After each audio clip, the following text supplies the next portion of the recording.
Le Barça rate une opportunité en or dans une soirée où le Real Madrid avait trébuché face à Valence, 1-0, offrant une occasion idéale au FC Barcelone de creuser l'écart en tête du classement. Les hommes de Hans-Dieter Flick n'ont pas su convertir leur domination en victoire face à un Betis Séville discipliné, 1-1. Ce match nul frustrant vient rappeler que la Liga n'est pas encore acquise malgré une avance de 3 points au classement avant cette rencontre. Ce débrief structuré reviendra sur les moments clés de ce match avec un retour sur les temps forts et les 2 buts marqués, une analyse détaillée des erreurs et des manquements des 2 équipes, un focus sur les performances individuelles et collectives du Barça. Une conclusion avec les enjeux pour la suite, premier temps fort, un jeu intense mais peu efficace. Le FC Barcelone avait parfaitement entamé la rencontre, prenant très vite le contrôle sous l'impulsion d'un milieu de terrain mobile et inspiré. Dès la 7e minute, Gavi frappe les esprits en inscrivant un but opportuniste. Après une percée remarquable sur le côté droit de Yamal, suivie d'une passe millimétrée de Torres pour éliminer 3 défenseurs, le jeune Gavi conclut d'un tir croisé imparable face à Adrian. Cependant, le Betis, fidèle à son caractère, a repris confiance et égalisé 10 minutes plus tard, 17 minutes. Sur une action de pressing, un corner défendu approximativement par Araujo permet à Nathan de surgir au second poteau et de placer un coup de tête puissant, mettant Szczęsny en échec. La première mi-temps a ensuite été marquée par un Barça dominateur mais inefficace, avec 79% de possession et plusieurs grosses opportunités mal finalisées par Rafinha et Yamal, bien contenues par une défense héroïque menée par Marc Bartra. Décryptons d'abord du Barça à la 7e minute. Ce premier but de Gavi depuis son retour d'une grave blessure qui l'avait privé des terrains a été le fruit d'une dynamique collective impressionnante. Gavi, bien trouvé par Torres, a profité d'une défense adverse mal alignée. Le jeu en triangle rapide entre Yamal, Torres et Gavi a totalement déstabilisé le Betis. La feinte de Yamal sur Rodriguez qui a amené l'ouverture était digne d'un joueur établi malgré son très jeune âge. Le positionnement approximatif des latéraux et le manque de repli défensif au milieu de terrain ont offert un boulevard à Gavi.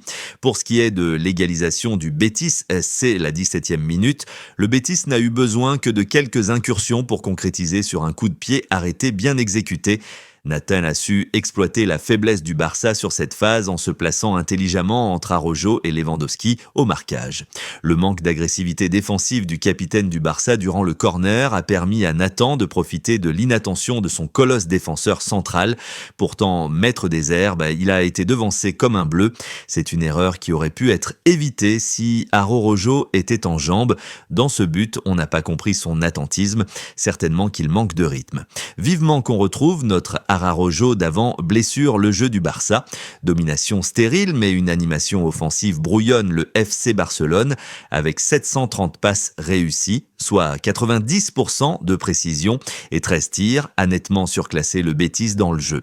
Cependant, cette domination s'est révélée stérile pour plusieurs raisons. Manque de lucidité devant le but, unique attaquant de pointe, Robert Lewandowski n'a reçu que 14 ballons exploitables dans la surface.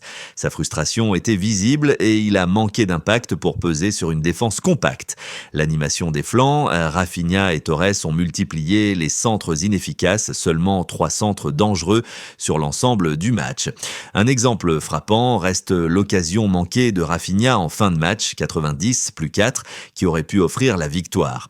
Trop de passes latérales. Si le Barça a dominé, c'est davantage dans sa moitié de terrain que dans celle du Betis.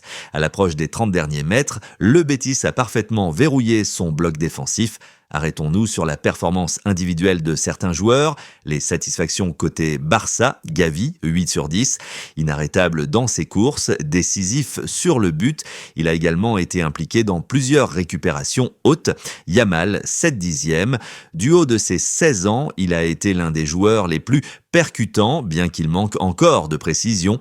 De Jong, 7/10, omniprésent dans l'entrejeu, il a donné un rythme constant. La déception est venue de Lewandowski, 5/10. invisible, hormis quelques opportunités, il n'a pas su s'imposer physiquement et tactiquement. Côté Betis, Marc Bartra, 9 sur 10, a été immense.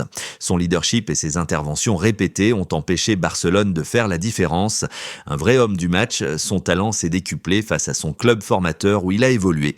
Malgré l'entrée du meilleur joueur barcelonais de l'heure, le Brésilien n'a pas réussi à faire éviter un nul amer et un avertissement pour le Barça avant sa rencontre de mercredi en Champions League face aux Allemands de Dortmund qui ont écrasé leur adversaire en championnat. Avec ce résultat, le Barça reste leader de la Liga avec 67 points mais manque l'occasion de mettre le Real Madrid à 6 longueurs. Ce match montre aussi que malgré une série exceptionnelle, l'équipe de Flick doit encore travailler sur sa finition et sa capacité à gérer les blocs bas. Pour le Betis, ce point précieux dans un contexte difficile montre leur solidité tactique et confirme leur place dans la lutte pour les compétitions européennes. Merci d'avoir suivi ce débrief. Si vous avez aimé cette analyse, pensez à vous abonner pour ne rien manquer des prochaines analyses et surtout partagez avec vos amis fans de football pour qu'ils vivent aussi toute l'intensité de la Liga. Dites-moi si vous partagez ou réfutez les notes accordées aux joueurs. À très bientôt pour un nouveau rendez-vous footballistique. Vous avez des avis? Les commentaires sont ouverts. Yay!